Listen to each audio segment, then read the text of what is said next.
Тэтгэврт гарчаад 3 жилийн дараа уурхаа дээр ирэхэд бол маш их юм өөрчлөгдсөн байна. За уул уурхайн олборлолтын ажил бол маш өргөн цар хүрээтэй болсон. Тусан гүйж компани тоо бол нэмэгдсэн байна. Цанхийн зүүн баруун уурхай намайг ажиллаж байхад бол маш жоохон бага байсан. Тэгэхэд өнөөдөр бол одоо 15 га газар одоо талбайд уулын олборлолтын ажил хийж байна. За ажиллаж байгаа хүмүүсийн тоо бол хэдэн зуугаараа бол нэмэгдсэн. За төмөр зам тавигдсан байна.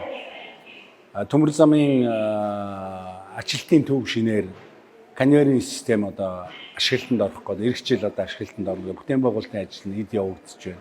Нүүрс баяжуулах үйлдвэрийн төсөл бас одоо эхэлж гисэн. Баяжуулах үйлдвэр маань одоо байгуулах ажил бас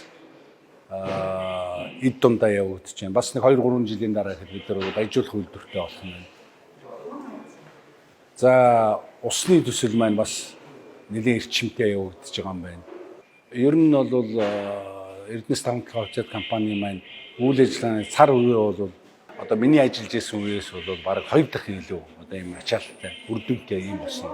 Ийм тодорхой одоо жишээнүүд байна.